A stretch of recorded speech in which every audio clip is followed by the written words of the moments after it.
Welcome to part 3 of my exploration of the weird versions of the Street Fighter games. In the previous 2 parts, I first explored the Brazil-exclusive Sega Master System port of Street Fighter 2, and in my last video, I looked at the Amiga version. Well, they are nothing compared to the treat of the Street Fighter 2 version we'll have under the microscope today. The ZX Spectrum version of Street Fighter 2 proves Capcom were willing to see the game launch on anything imaginable.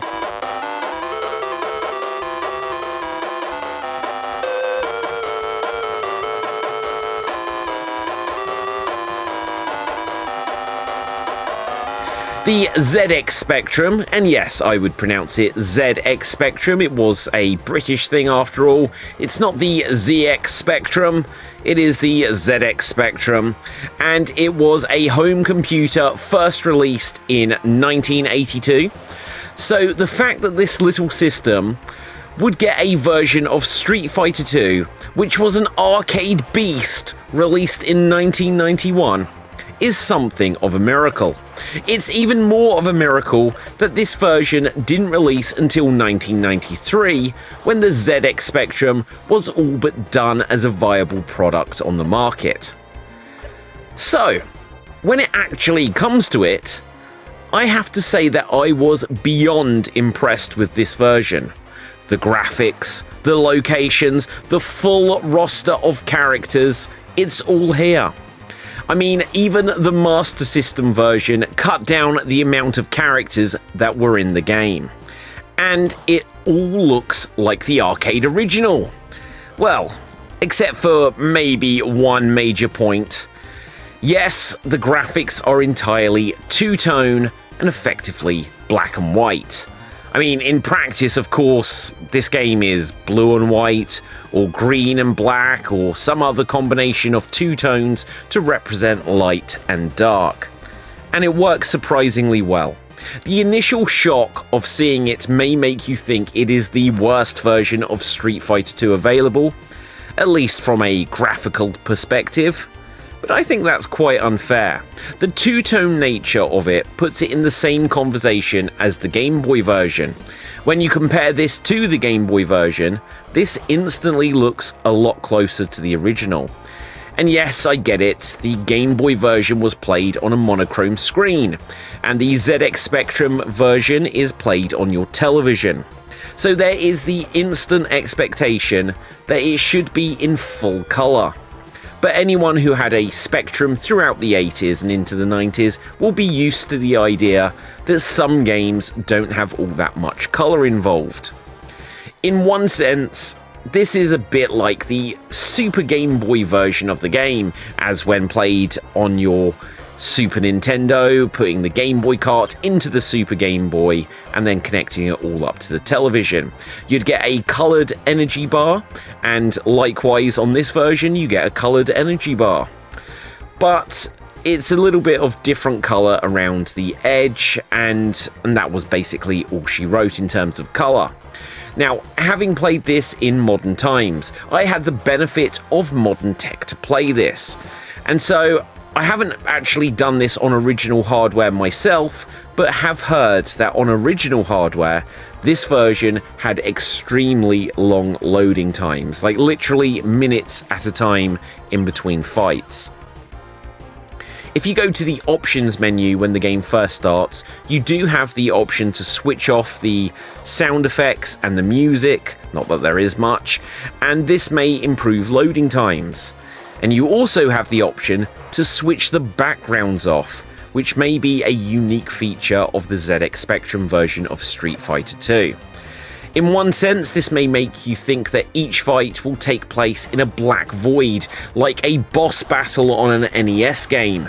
But no, it just means that the characters and nothing more than the characters are visible, and that the background becomes a wash of whatever colour is used to show either light or dark on the stage. So get ready for the game to look like a full screen of blue or red with just the light parts of the character moving left or right.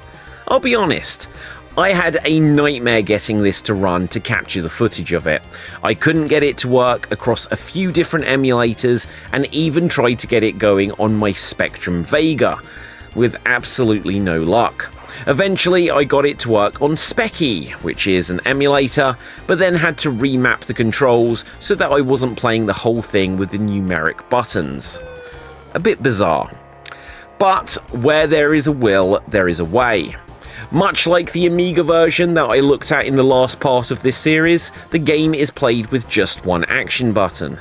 Coming to this after the Amiga version, I felt quite at home with the concept, but it's not identical in the way it plays.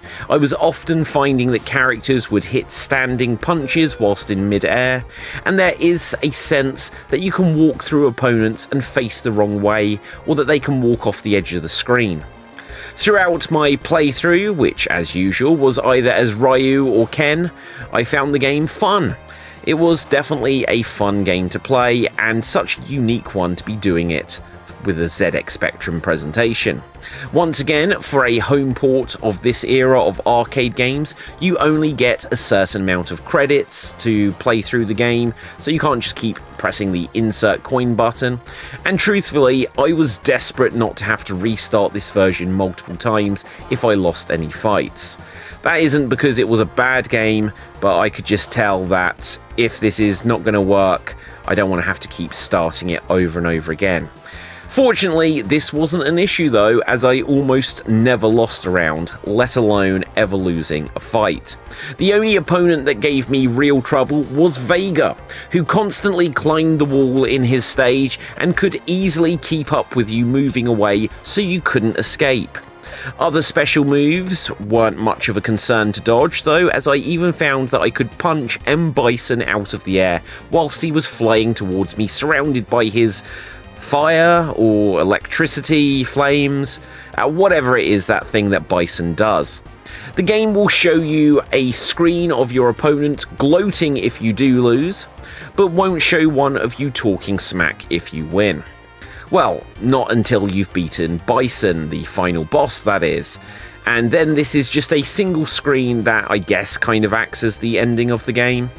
The controls of this version are gimped, but it's like it was on the Amiga version, which is still clever in its way of combining directional button presses with the fire button to pull off more moves than you would imagine can be done with a single action button. The graphics are very impressive when compared to some versions of the game, but if only you can make peace with it looking like a Virtual Boy game. But more on the idea of a Virtual Boy game of this in another video. One feature I believe is unique to this version is that you'll often find there are blocks or posts on stages that you can break in the foreground of the fight. Now, of course, other versions have oil drums or crates or whatever, and they are usually to the far right or left sides of the stage. But this has like Rubik's Cube style blocks or bollard-like posts right in the thick of the action. I couldn't tell if this absorbs the strikes instead of your opponent, but I always wanted to get away from this as they felt like a distraction. There are some moves missing from the game, and obviously this doesn't have that much in terms of animation, and the backgrounds, when you do have them switched on anyway, are completely static. But for kids who may have just had a ZX Spectrum as their computer or gaming device, this did an admirable job of bringing the arcade game home. I can't imagine that many kids would have been proud owners of this compared to their friends who may have had a Super Nintendo version though. There is only music on the title screen and the character select screens, and in the fights you only seem to get a retro style Space Invaders or Pac-Man style sound effect for defeating an opponent, so don't expect much from this game in the sound department.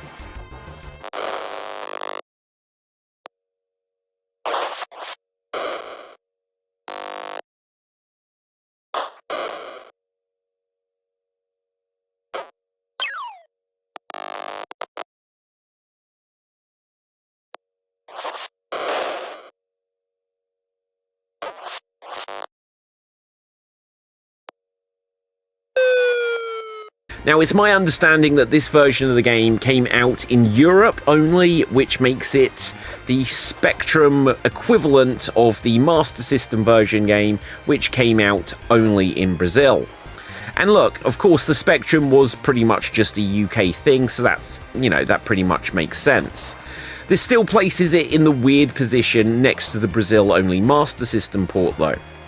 One day, though, I would love Capcom to release a collection similar to the Disney Lion King and Aladdin collections that feature versions of those games from various platforms, so you can relive the same game but with different versions and get the same version that you knew and liked as a kid. These days, Capcom will only seemingly re-release the arcade version of Street Fighter 2 on modern platforms, and that isn't how anyone particularly experienced it as a kid growing up, unless they actually went to the arcade.